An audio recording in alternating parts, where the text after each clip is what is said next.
5 hacks for small businesses to outrank larger ones. How can you compete with those big guns when it comes to SEO? If they already have a better domain authority than you and they have the fingerprints all over the best search queries in your vertical, it can seem like it's impossible to outrank them, right? Well, no, that's wrong. You can outrank them. Now, it may seem like they have unlimited resources, strong branding, and an audience that's deeply familiar with their work, but that doesn't mean David can't beat Goliath. And the truth is, you absolutely can still compete. You just have to be smart about it.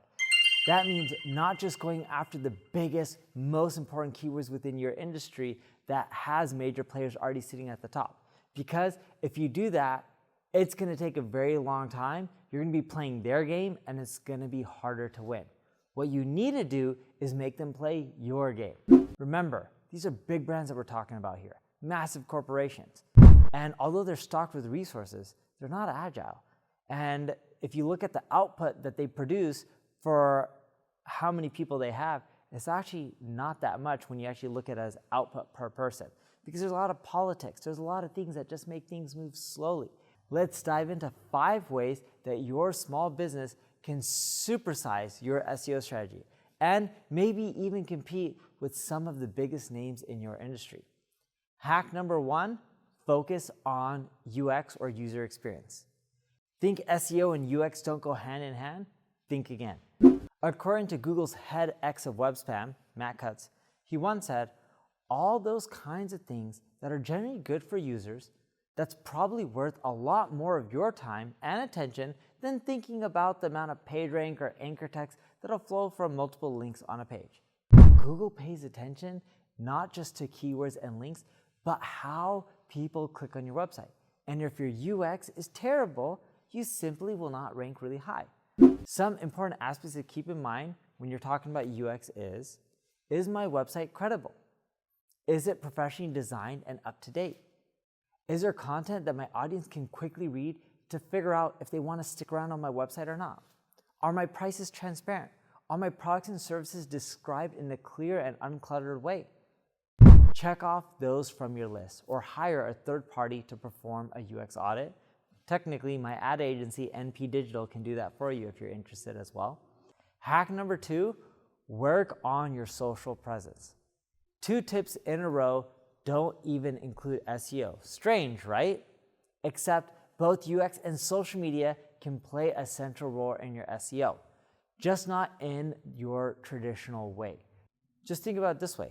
Those big name competitors might have a monopoly on the major keywords that you want to rank for, but anyone can go viral. Building your brand on social media can still drive a ton of traffic to your website. And branding is one of the most important factors in SEO. When someone sees or interacts with your website or your brand or your copy or your videos, it helps reinforce your brand.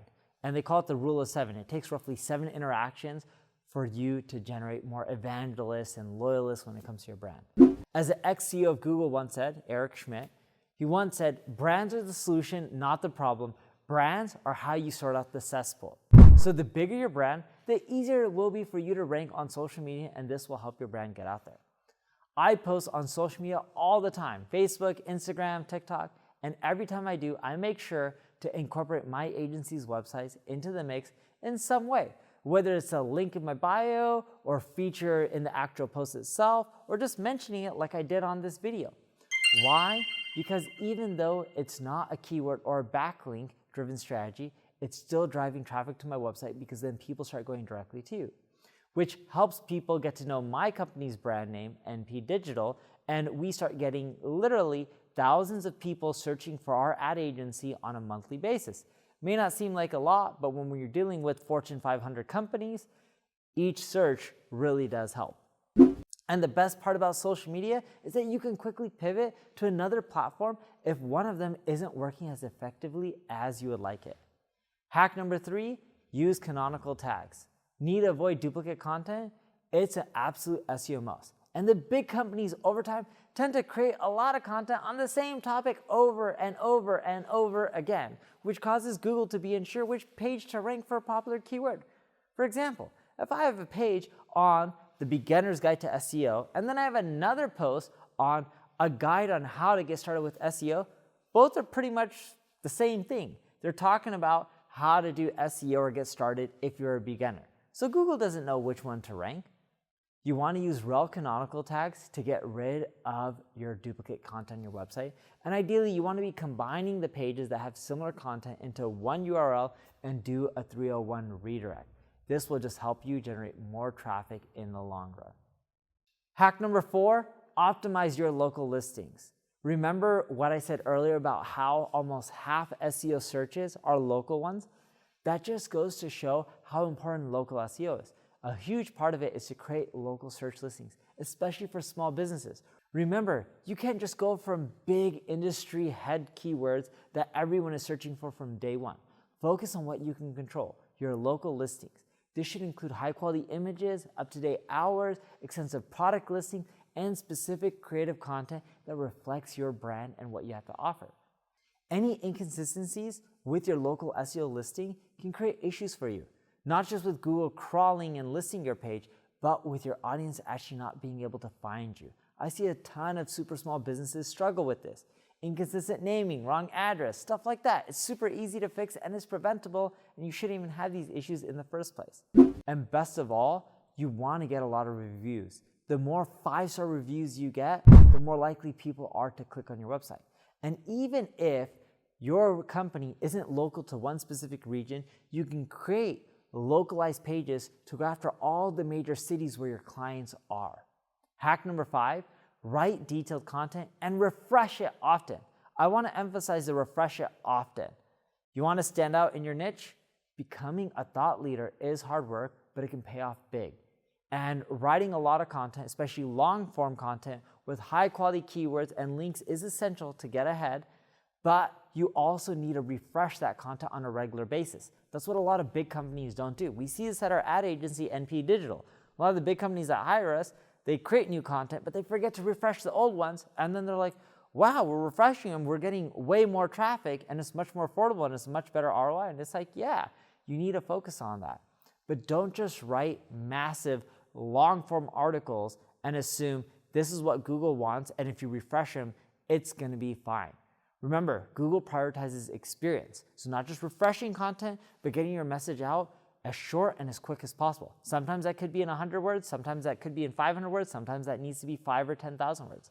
If your content is so long that it actually dissuades users from clicking, Google won't care how many keywords you shove in your content. It needs to be amazing content that's most friendliest for users and is up to date. Your sweet spot should, however, be as many words that you need to get your message across, or as little words that you need to get your message across for people to be like, huh, I got what I need. I don't have any more questions. I don't need to search about that topic again. That's how you know you've won and you've done a good job.